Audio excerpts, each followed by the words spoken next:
welcome to round 2. We're here with a new opponent. We've won the die roll. We're going to play first. We're going to keep. That's a lot of forests. What happened to my mountain-filled hands that I always have? We're going to drop a mountain and pass the turn. We're playing first, so we're going to play on 3. I say that as much for me as I do for you guys. Probably more for me, even. Drop a mountain, pass the turn. Let's see what he gets for 2.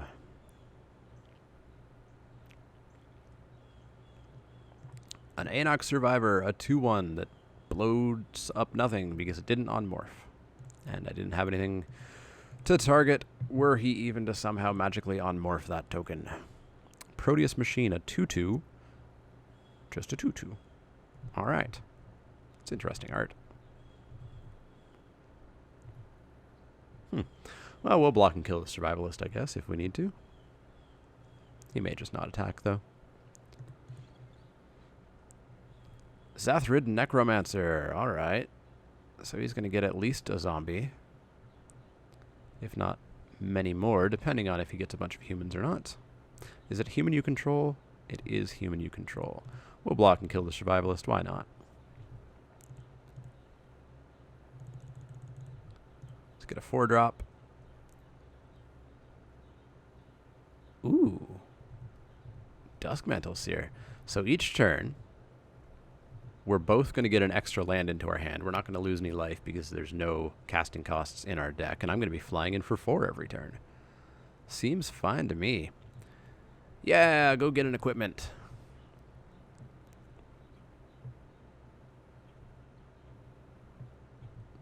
No equipment in these decks, of course. No attacks because of the Seer. Let's always yield to that so we're not wasting much time. We both get a land, of course. We knew that was going to happen. So let's drop a 5-drop. Get ourselves another flyer. Oof. He's on a pretty quick clock here. He's going to go to 20. He's on a 3-turn clock in the air. He needs a flyer or a reacher or a blow-up target creature or something.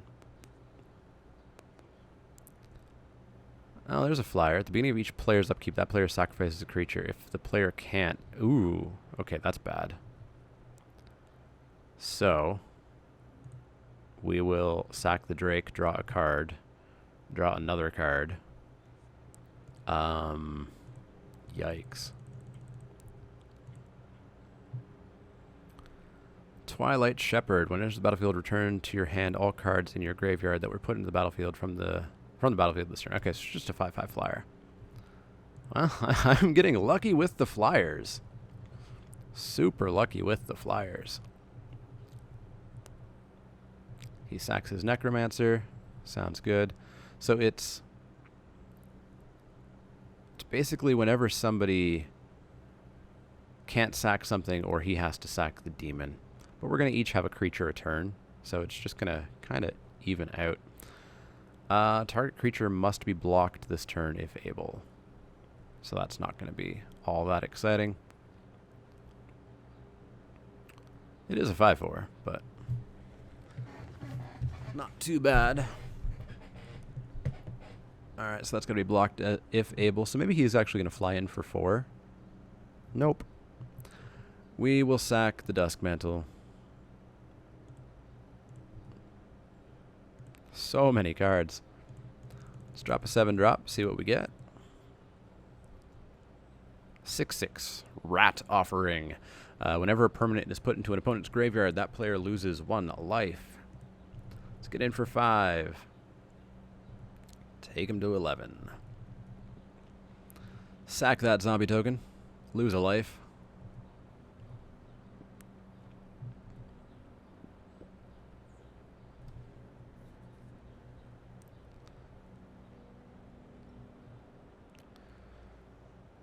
Down comes a Ground Shaker Sliver. We know that guy. We just saw him. So I guess we'll have to sack the Patron of the Nezumi next turn. Don't think we'll see an attack here. Oh, we will. He wants that dead. I don't blame you. I don't blame you. But you're going to lose a life. You're going to take another 5. Well, let's drop our 8-drop. Scourge of the we win. Scourge of the we win. Let's get in with them.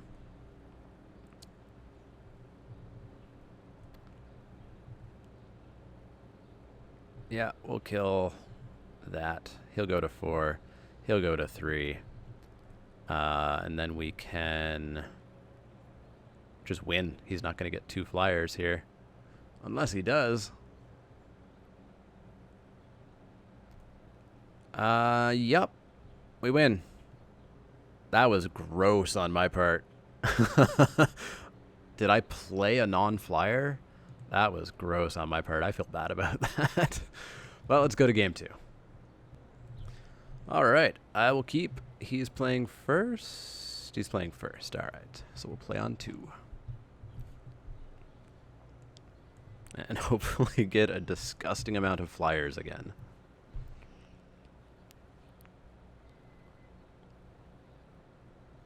Ruined Servitor. Card draw everywhere. 2-drop. We get a dork. Awesome. Well, he's not a flyer, but it's the next best thing.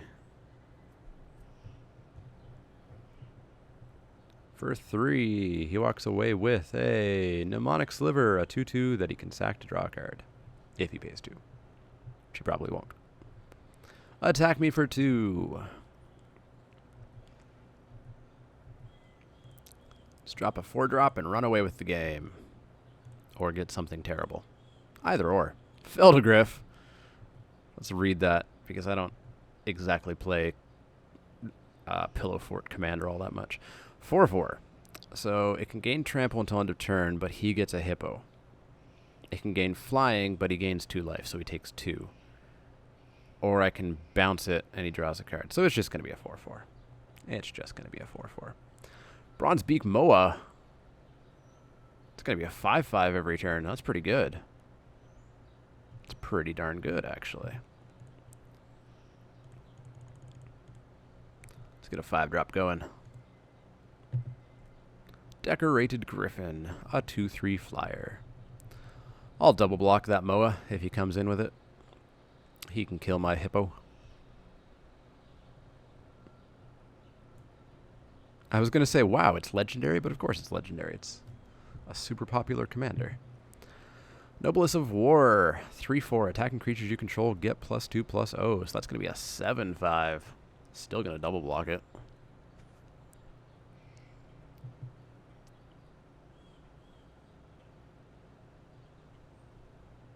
Going to double block the heck out of it. Then I'll still be facing down this 3/4.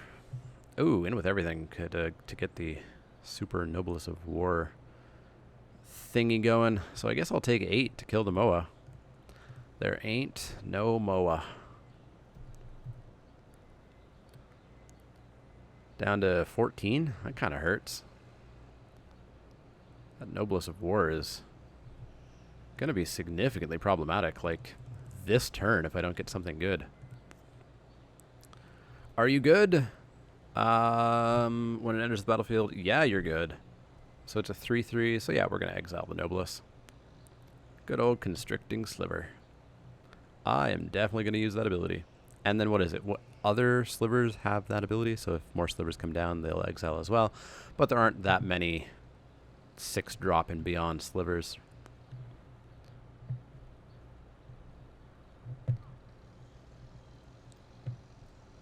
Ogre Gear Grabber. 4/4. That's going to stay a 4/4. Alright. Mildly problematic. I don't have a blocker just yet. But hey, who knows what 7 could hold. It could hold an Arbiter of Nullridge, a 5/5 that when it enters the battlefield, each player's life total becomes the highest. Alright, back to 24. Well, we're not getting the flyers and just running off with this game, but we're stabilizing quite well. 7-drop, an Engulfing Slagworm. 7/7. Whenever it blocks or becomes blocked, destroy that creature. You gain life equal to that. Ew. How? You just don't kill that thing. I need like a removal creature in order to kill that. Come on, 8-drop. Be a good one. Arcades Saboth, a 7/9 flyer. Well, that's pretty good. Beginning of your upkeep, sack it. Because I don't have that kind of mana. And I assume he's boosting everything? Yeah, each untapped creature you control gets +0/+2 as long as it's not attacking. Well, I guess we can block the worm with this because it's going to go away anyways.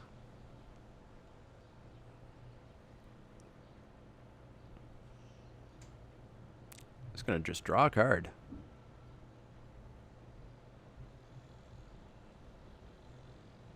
Oh. He didn't skip a step, so that draw a card lets him get kind of back into it. Vigilance, Horsemanship, come on. That's gross. So we're taking 4 a turn at least. 4 a turn at least. In with your 7/7. I will block with my 7/9. It will die. It's going to die anyways. Come on. Do I want good 8-drop? Do I want to test my luck at 9? Let's test my luck at 9. We're up a game, right? Test my luck at 9. Zodiac Dragon. 8/8. Just an 8/8. So now we play the Block the Worm game. The Block the Worm game. And the Take 4 game. And the Take 4 game.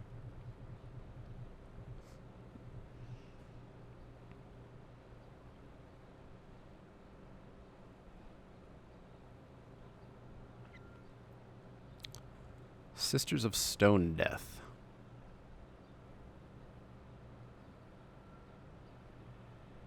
It's not good. So much for our stabilization game. Let's put down an 8-drop.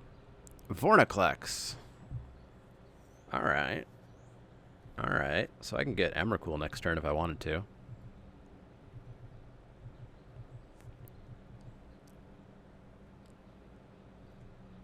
May as well, right? Get Emrakul, make him sack everything. Seems good. Seems good. We just have to live like 2 turns-ish. Oh, unless he does that. Unless he does that. So, Vorniclex must block the Sisters of Stone Death.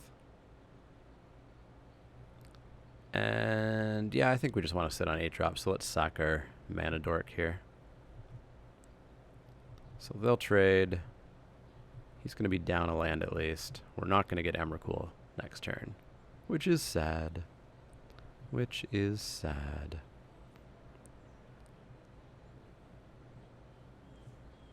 Man, the Zendikar full art lands do not like having abilities printed on them. Magic is lagging here like crazy. 7/4, attacks each turn of Fable. That's bad news. Bad news.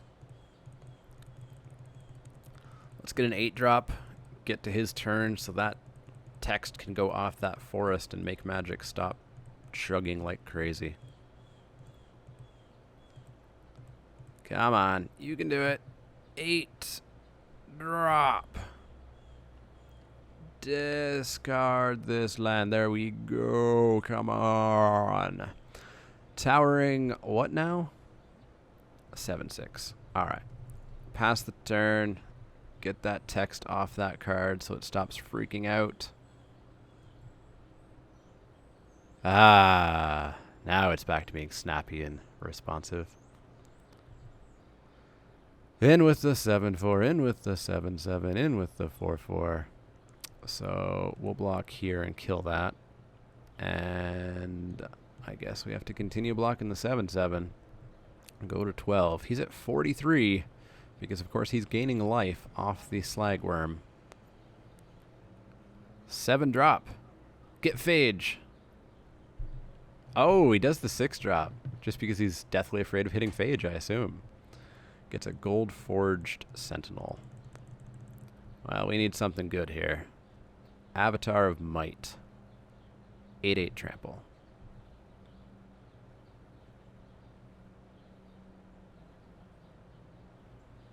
Yeah, he's just not going to care about his life total, so there's no real point in attacking.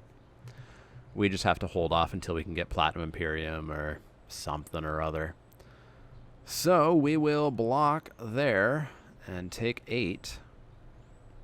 So I guess we're not really holding off. We're losing next turn if we don't get something good. Platinum Imperium, Hover Guard, Sweepers, something good. Smart player. He's actually just didn't play anything because he could, of course, get Denizens of the Deep. He could get Hover Guard Sweepers, which would, I believe, hurt him as well. But instead, we're just going to lose this game. So let's concede.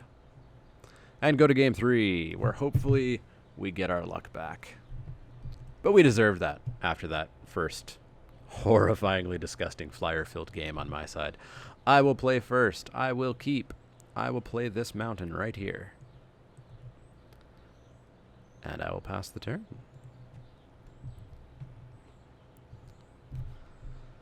He will play a mountain. He will pass the turn. I will play a mountain, pass the turn right back. And what's he going to get for 2? Oh, we're going to have to play Swamp right away. He gets a War Name Aspirant. It's just a 2/1. Oh, it can't be blocked by creatures with power less than 1. Power 1 or less, sorry. So I guess that's maybe relevant. 2/2 trample with a really disgusting cumulative upkeep. I don't think we're going to pay that. I don't want to fall behind. Attack me, please. Please attack me. Yeah, I will trade. Boy, will I trade.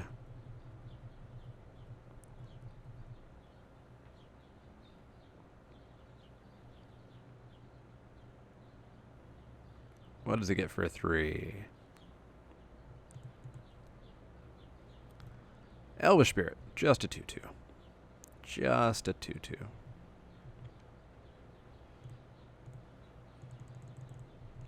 Four drop. What do we get? Pit Raptor, a 4/3 flying first strike that I'm going to sack next turn. Ugh. Stop giving me the upkeep thingies. Reckless Ogre. It's a 6/2 when it attacks alone. And I bet it's going to attack alone. We're not going to pay that. We're going to get ourselves a 5-drop and hope. A 5-drop and hope. Kuldotha Forge Master, 3/5.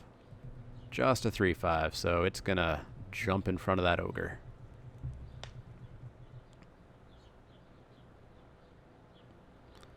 His 5-drop is a 4/5 that comes in tapped. Not too bad. Not too bad. Ogre. Ogre. Dead ogre. We are playing the virtual top deck game.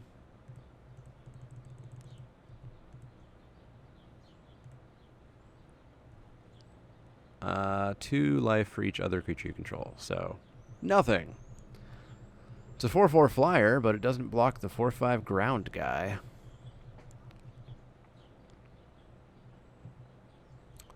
Thopter Assembly, 5/5 flyer. At the beginning of your upkeep, if you control no Thopters other than Thopter Assembly, return it to its owner's hand and put 5. So he's going to get 5 Thopters. That's pretty gross. That's pretty darn gross.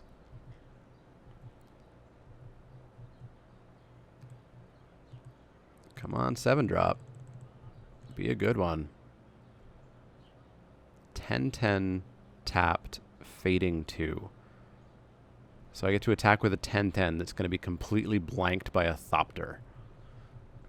Yay! This match is going good.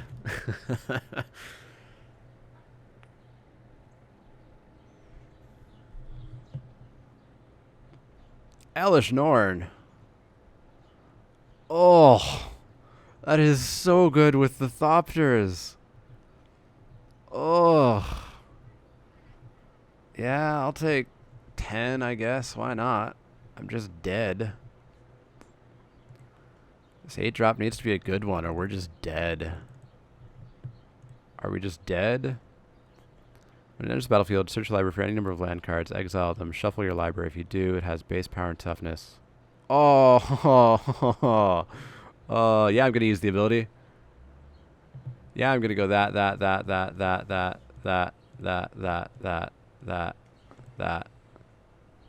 I just want to make it big just because I can.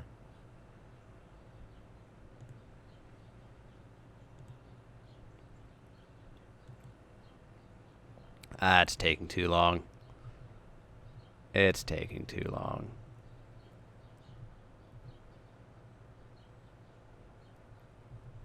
We're dead. Hit me in the air for $1 billion.